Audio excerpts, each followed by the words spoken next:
I just want to talk to you guys while I am driving to go do something real quick. Some of the growth that's been on my soul is realizing when it comes to spirituality, many people put so much heaviness and power on your thoughts. And I get why this has happened in the consciousness evolution. However, our thoughts and our emotions are a human construct. That's not to say it shouldn't be used. We are humans, right? However, when we think and when we have these emotions, we, a lot of the times, I think due to language, contribute identity to these. We attach our identity to these things that are ego-centered. What consciousness is calling us to do right now is detach. That's why people say let go of your attachments. It don't necessarily mean, well, it does mean let go of the surface level, like your job and the things that the people, places, and things that, doesn't truly align with you, that is distracting you from, tapping in and growing.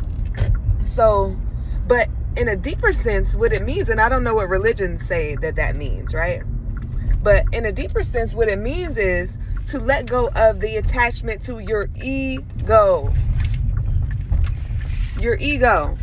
That doesn't mean you won't have an ego. But we have a certain level of attachment to ego. Therefore, it's just like this. I am at the gas station. I am happy. I am sad. I am great. I am bad. All these I ams, which ultimately, yes, can help us. But we first have to get in tune with our true identity. Our true identity is that source within. It is closer to what people call the observer. Have you ever practiced on your spiritual journey? Have you ever had a space and time where you practice being the observer for real, intentionally? And this is so crazy because now you're aware that you're observing, and you can be observing the observer. Consciousness is crazy. It gets deep, but I want to kind of give you a little visualization of what consciousness looks like in an evolutionary sense. Think of when you're a baby or even a seed. You're not fully aware of your environment. As you can tell, when we grew up and we like, oh shit, I used to listen to that song all the time. I was not fully aware of what it was saying. You know what I'm saying? So you're not fully aware of things. You see, the thing is, I have to say, I believe we start out as energy, because I don't know. I mean, there might be a way to measure it, but all truth is not measurable. So when I say I believe, I mean, it's a deep belief, and it's like a truth that we come from energy. I wouldn't say that we come from source energy. Okay. I wouldn't say that. I want to tell you, like, when people say, oh, it's the beginning was this and the end beginning, it's not the same similar concept. See, a lot of times we're making God and the divine in the likeness of our image as humans. It's not saying creation as a pop up into existence. It is saying creation, and I'm sorry, not creation, but the beginning, as in you just pop up. God said, let there be light, and there was light. Do you hear that? God said, in the beginning was the word. In the beginning was a thought. These are all human constructs. So when we think about God being energy, you could say it's the source, but energy is not created, destroyed, as they say. Makes sense to me. It's only transferable. So energy is transformed into matter. Matter is not only us. Matter is the plants. Matter is the sun. Matter is all the physical form on earth. all matter is not conscious, and especially not consciously aware. That means conscious of being conscious. So, you come into a form, which is matter. Two physical forms come together to create this matter. However, behind every physical form, there is energy. And when we get back in tune with that, we'll be able to really read energy. This car has an energy. I have an energy. All life has an energy. But also the things that we create has energy. Everything holds energy at its core.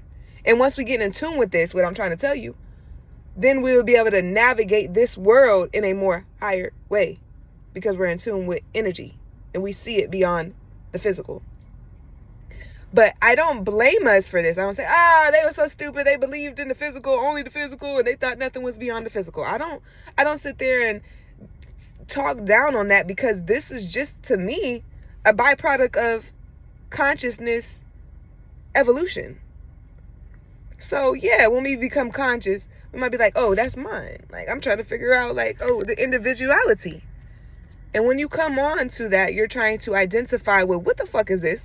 I'm here on earth and I'm trying to identify with what's going on. You know, what we doing? What am I here for? So there's different ways you're trying to identify. But that's still closer to a human construct than source. So, let me go back, right? You come into this world as matter. No consciousness. Matter. As you evolve, you begin to organize certain things. You begin to program yourself. You begin to subconscious you start to become aware in life. And from there, you start to become conscious. Conscious or awareness is like, look, I'm aware that mom did this. I'm aware that mom makes sure that we eat. I'm aware that I'm hungry. I'm aware, this, but you're not really saying it in that sense, right? Because that's the next level. When you're aware that you're aware. As a child, you're just like, look, I'm hungry. I want to eat. Or I'm hungry. Let me get something to eat. It's not a thinking though. When I say I'm hungry, let me get something to eat, that conversation don't go on in your head. It's literally straight to the point. When we become consciously aware, that's when we start saying, oh, I am realizing that I am hungry. Next level is to, in order to embody this, you want to practice walking the earth and observing this life as the observer. Not someone that is attached to egotistical means, not someone that is attached to their thoughts or their emotions. Those things are programmable. Those things we are supposed to program. Because if not, then somebody else will, and religion will. So, and culture will. And you will be programmed from a young age. But once you become aware that you're aware, you can actually reprogram that. So, what was I about to say? This always happens because I have so many different thoughts. God. Source. Energy. You know what I'm saying? But what am I doing with these thoughts, right? And that's why I'm going to be quiet for a little bit, right? But what am I doing with these thoughts? I'm interpreting source energy. So yeah, it's not easy. You try to do it. It's not easy. Baby, talk your shit and post your video. Okay, so I'm not going to be hard on myself in that type of manner, but I know I can eat more, like, omega-3s and stuff like that. So I get it, where I can be better.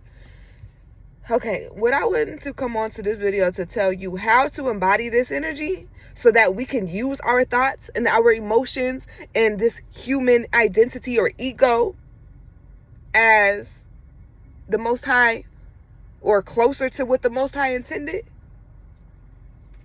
You have to practice walking this earth as the observer of your reality. And what that looks like is,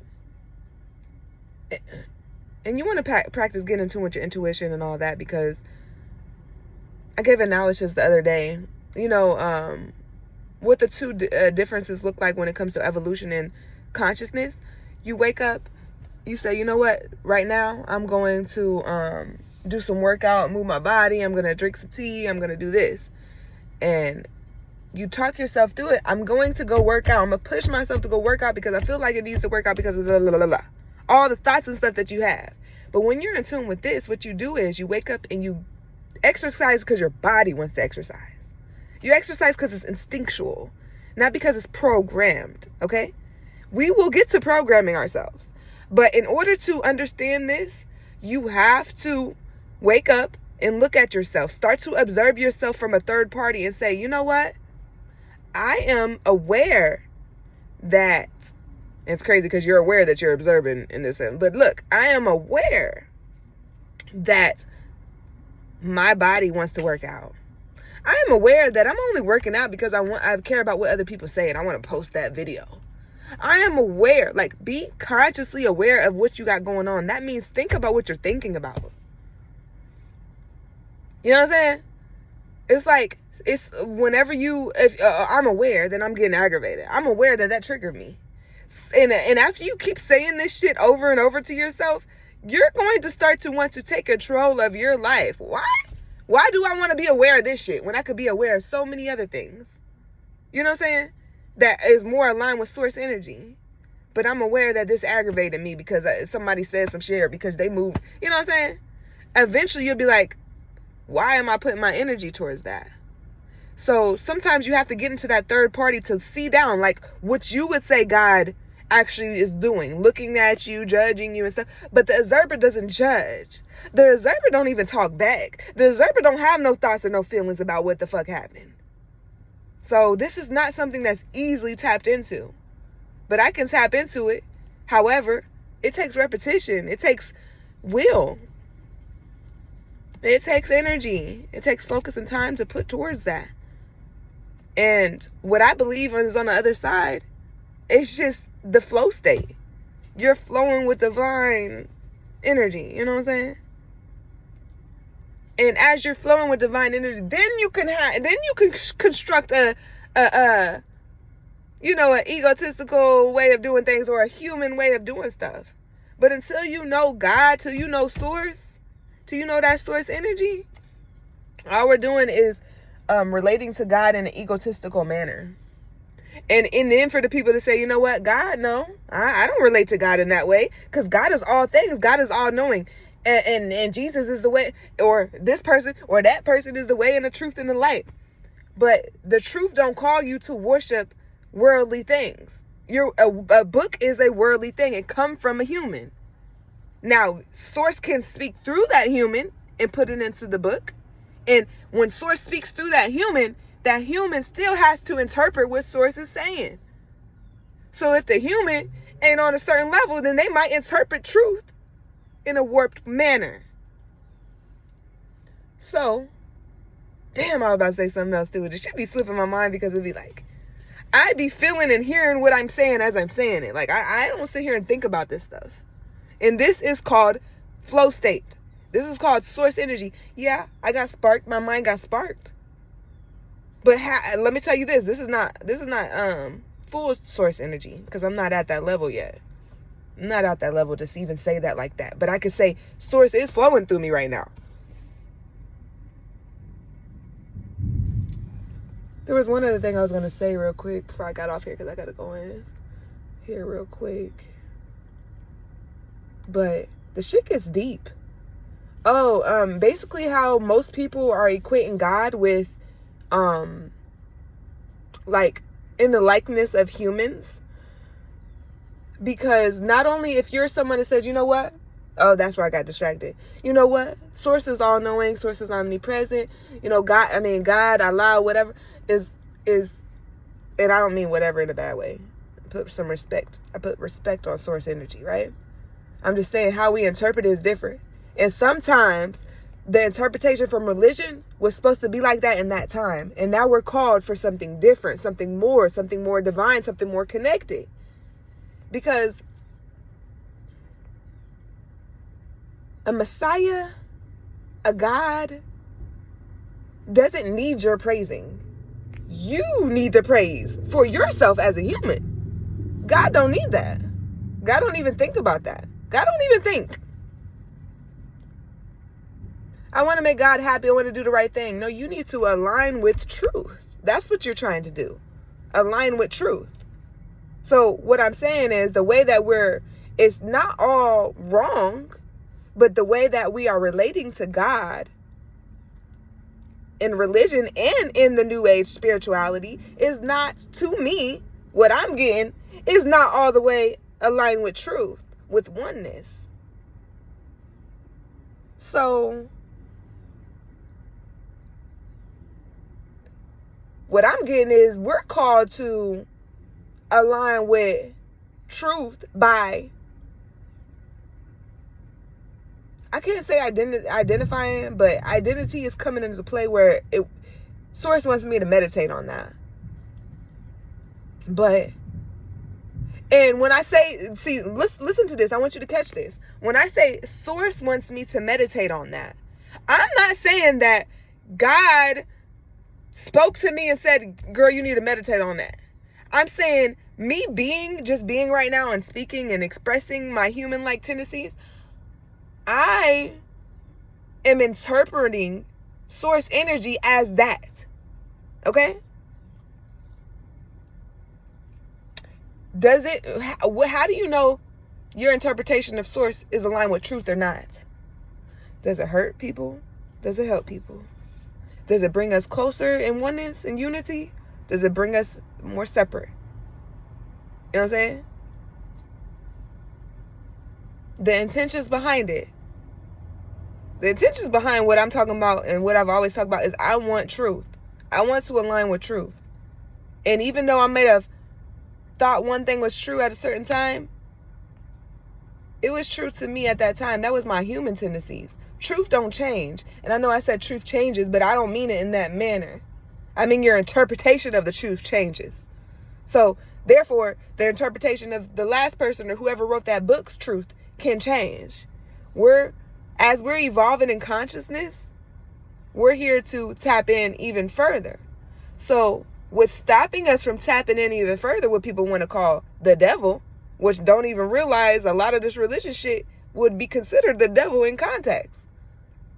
Because you're telling people to worship something outside of Source. And God don't even call for worshiping. It calls for connection and alignment. Maybe you didn't know that at that time. Maybe the people, and I'm not going to hold you, this came to mind too, and this might not sit well with certain people. Maybe the people that were in power and control, and even considered gods at some point, and lords and all this other shit, maybe they were ahead of their time when it comes to consciousness. And they were like, oh shit, God told me this and that. But God didn't tell none of y'all nothing, so God told me this. This means I'm chosen. No, you were just more connected in that moment. Truth in that moment. You're connected in that moment. That doesn't... Damn, man, I wish I could explain this better. I didn't mean truth in that moment. I mean, you're connected to Source in that moment. That helps you to elevate our consciousness. Now, in 2025, what we call 2025, and we're going to say, oh, these things really elevate. No, we're going to say they don't elevate our consciousness because what God is calling us to do in this time is make a change.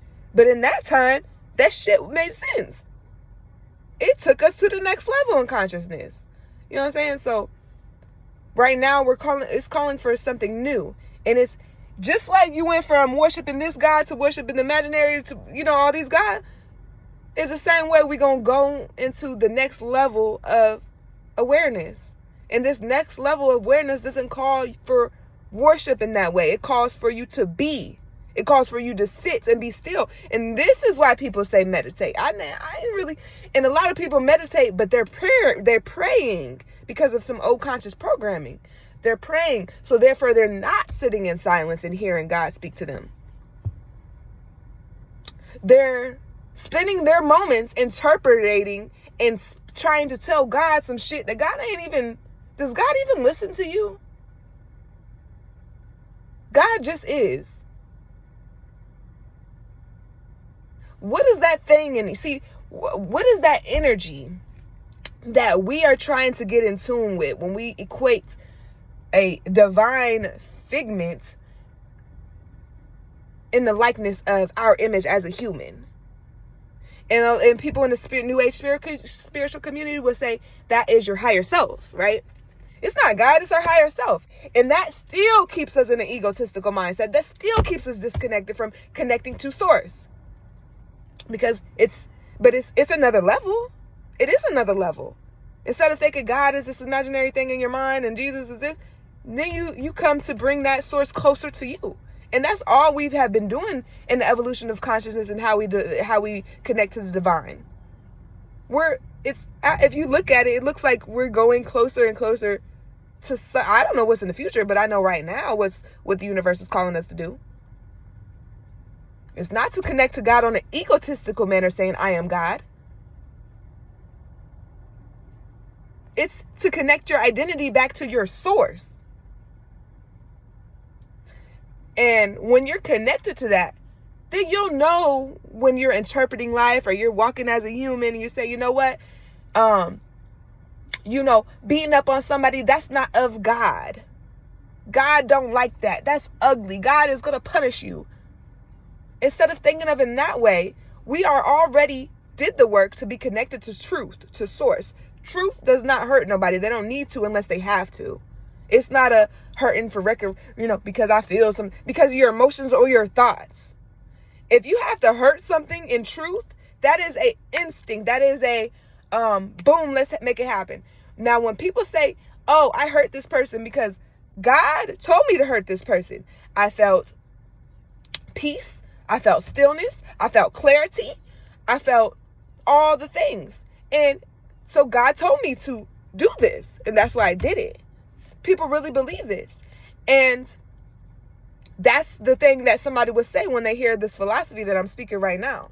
Well, if God is the truth and then God is the source of you, then if you don't have a God in the likeness of your image to help you with your moral compass, then you're going to be hurting people doing all this shit because you don't feel like there's a higher being or a higher power that can hold you accountable.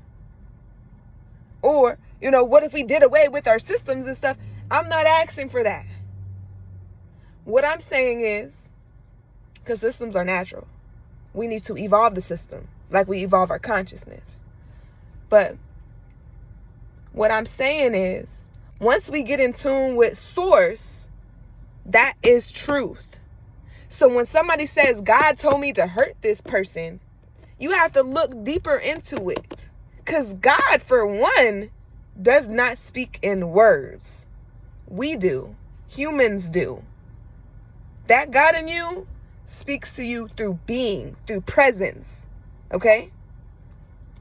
Now let's say, I really feel like God told me to do it.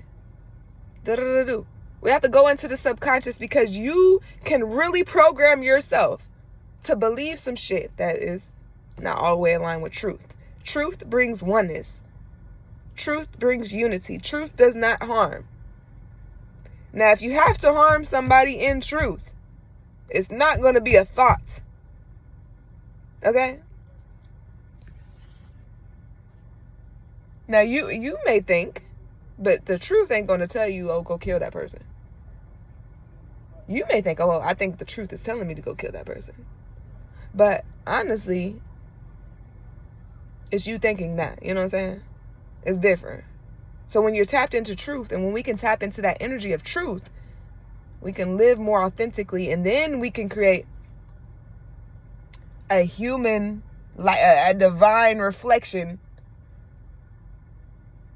in our mind of, what the most high would align, what truth looks like for real.